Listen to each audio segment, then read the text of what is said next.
Alright guys, so today we are going to be talking about the third line of defense for our immune system.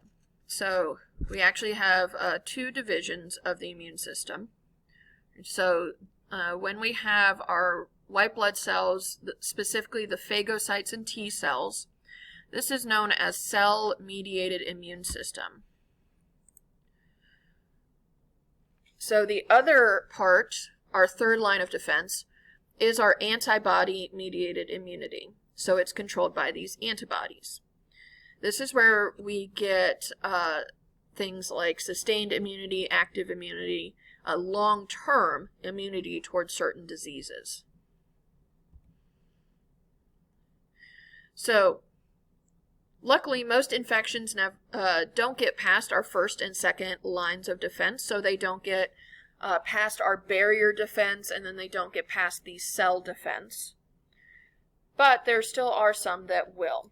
Those that do are going to trigger the production and release of antibodies.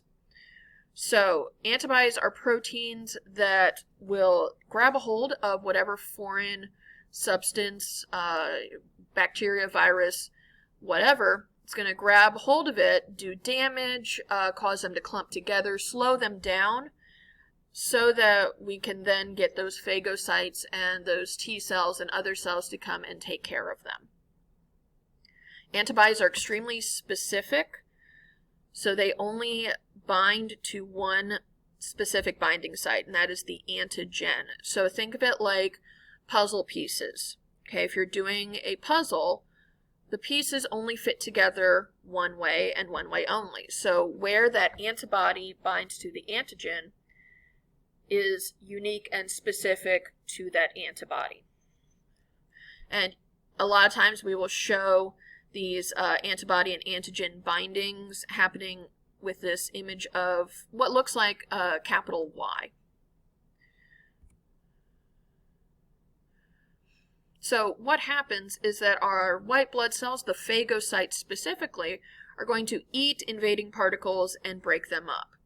So once they break them up, they actually are going to show different particle pieces to our T cells, so those cells that their job is to go and assassinate any cell that is infected.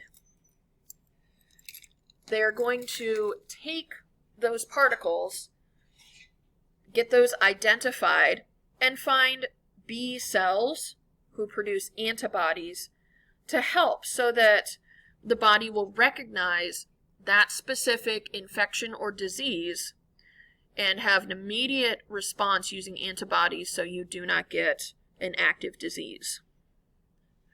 All right, so step again. All right, so our phagocytes go and basically ingest or eat anything that's invading the body. They get digested and broken down. The particles left over, they take to the T cells. The T cells identify the pieces, and they say, oh, this piece is going to go with this specific B cell, and so we'll take it to the B cell, and the B cell produces those antibodies to sniff out whenever that disease or particle is in the body again. And here we have an image of our phagocyte, the white blood cell that eats different particles. We can see them reaching out to those bacteria in yellow to ingest them to break down those particles. Now, immunity is typically we think of as a long-term thing. If you're immune to something, you're immune for the rest of your life, and that's actually not the case for certain diseases. It can be a short-term immunity. So brand new particles take longer to identify. So that's why the first time you get sick with something, you are typically sick for a longer period of time, because your cells are trying to identify what this disease or particle is. And they're going to be building an antibody in order to identify any future attacks. Old particles can be recognized very quickly And there's the potential for the person to never become ill from that invader again. So my generation and your generation didn't really have to worry about chicken pox, whereas my parents' and grandparents' generation did. So they would have these, you would try to get chicken pox as a kid, and if someone in the neighborhood had chicken pox, then you'd have chicken pox parties, which is very odd. So you would actually bring kids over to get them to have chicken pox, because chicken pox is very mild when you catch it when you're a child. And then you have lifelong immunity to the chicken pox. Now, they are finding that there's a chance for people who had chicken pox as a kid to have shingles, which is slightly different when they're in their 50s and 60s. But chicken pox themselves, they're immune to. So that is an example of lifelong or long-term immunity. The person may never become ill from that invader again. They are immune. So I had mentioned that our cells are extremely specialized, and these are all the cells that are used in our immune system. So it starts off with our stem cells. You think of stem cells, these are like the original cells, and they can become whatever cell is that or structure that is needed when you're still developing. All right, so we've got then these different stem cells here. So our lymphocytes deal with lymphoids. All right, so this is where we've got our B cell, our T cell. The T cell progenitor creates other types of T cells. Our natural killer cell, so that assassin cell. Our B cell progenitor creates plasma cells and memory cells. This is for the purpose of the body remembering and recognizing things. Then we've got over here myeloid progenitor cells that create all of these different types of white blood cells: neutrophils, eosinophils, basophils, mast cells, and so on. Lots and lots of cells help with our immunity. So here is a very cool graph. So it shows the amount of antibody production based on your first or second time being exposed to that disease. All right, so first exposed to the antigen, first exposed to that disease, and so it takes roughly about a month or so to get some production of those antibodies. So antibody concentration. All right, now second exposure happens, and we see an incredible jump in antibody concentration. So once our body is able to recognize that disease or that disease-causing agent, then our body will work extremely quickly to produce those antibodies. So to even get to the amount of antibodies from our first exposure after a week, it takes only maybe 4 or 5 days. And then it increases exponentially. So that's just showing that our body, on the second round of exposure, will produce a ton of those antibodies. All right, so how do we define immunity? Immunity is a resistance to the disease-causing organism or a harmful substance. This does not necessarily mean immunity for life.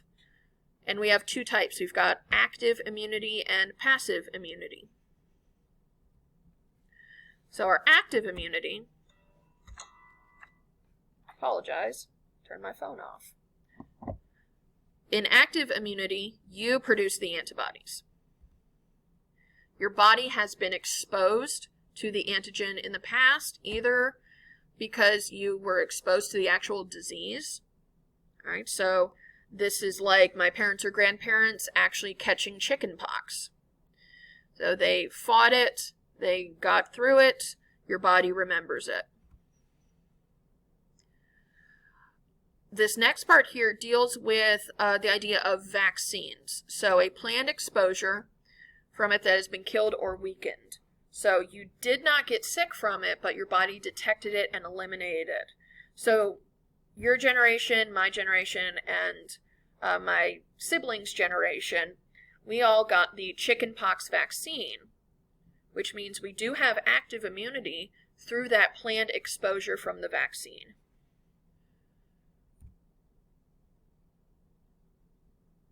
And so the second type of exposure uses our vaccinations.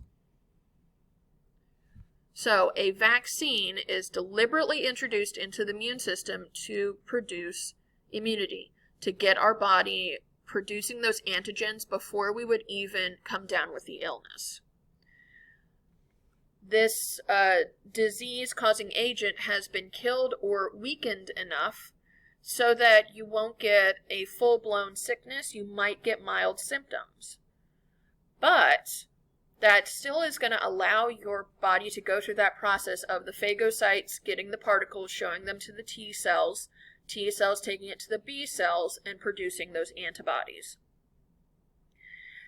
And it's through these vaccines that we have virtually eliminated certain diseases naturally occurring in the wild.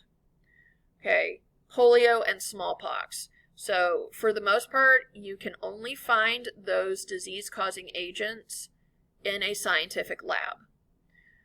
There are very, very, very, very few cases of it still being around, although I always caution the term eradicated because I always figure something can happen.